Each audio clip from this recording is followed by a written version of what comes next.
പുതിയ കാലത്ത് വായനശാലകൾ കൂടുതലായി ഉണ്ടാക്കുകയല്ല, വായനാശീലം വളർത്താനാണ് പരിശ്രമിക്കേണ്ടതെന്ന് ഡോക്ടർ എം എൻ കാരശ്ശേരി. സ്നേഹതീരം വയോജന കൂട്ടായ്മ വായനാ ദിനത്തിൽ നൽകിയ ആദരവിന് മറുപടി പറയുകയായിരുന്നു അദ്ദേഹം. പുതിയ തലമുറ പുസ്തക വായനയിൽ നിന്ന് അകലുകയും ഇലക്ട്രോണിക് മാധ്യമങ്ങൾ വഴിയുള്ള വായനയിലേക്ക് മാറിയിട്ടുണ്ടെന്നും എം എൻ കാരശ്ശേരി പറഞ്ഞു. ആളുകൾക്ക് താല്പര്യമുള്ള വായനാരീതി പ്രോത്സാഹിപ്പിക്കുകയാണ് പ്രായോഗികം. ലോകം മുഴുവൻ സാഹിത്യവും സംസ്കാരവും വലിയ തിരിച്ചടി നേരിട്ടുകൊണ്ടിരിക്കുകയാണെന്നും പണാധിപത്യത്തിൻ്റെതായ കാലമാണിതെന്നും അദ്ദേഹം പറഞ്ഞു. സ്നേഹതീരം വയോജന കൂട്ടായ്മ വായനാ ദിനത്തിൽ നൽകിയ ആദരവിന് മറുപടി പറയുകയായിരുന്നു അദ്ദേഹം. എത്ര കുട്ടികൾ വീട്ടിൽ അവർ ബർത്ത്ഡേ ഗിഫ്റ്റ് ആയിട്ട് പുസ്തകമാണെന്ന് പറയുന്നത് ഉണ്ടോ? നമ്മളാരെങ്കിലും കുട്ടികൾക്ക് ബർത്ത്ഡേ ഗിഫ്റ്റ് ആയിട്ട് പുസ്തകം കൊടുക്കുന്നുണ്ടോ? ഒരു വിവാഹ സമ്മാനം പുസ്തകം കൊടുക്കുന്നുണ്ടോ? അല്ലെങ്കിൽ പ്രണയ സമ്മാനമായിട്ട് പുസ്തകം കൊടുക്കുന്നുണ്ടോ? ഒരു കാമുകൻ കാമുകയ്ക്ക് എന്താ കൊടുക്കുന്നത്?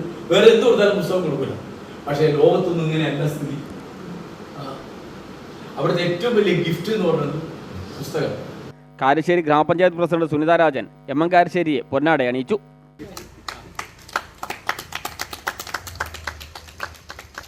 സ്നേഹതീരം പ്രസിഡന്റ് സി അബ്ദുറഹ്മാൻ അധ്യക്ഷനായി. എ പി മുരളീധരൻ വായനാദിന സന്ദേശം നൽകി. സ്നേഹതീരം സെക്രട്ടറി നടുക്കണ്ടി അബൂബക്കർ, ഗ്രാമപഞ്ചായത്ത് അംഗം Rukkiya Rahim, Salim Valiyaparamba, N Muhammad Manu, N P Kasim, K Velayudhan തുടങ്ങിയവർ സംസാരിച്ചു. News bureau, Mukkam.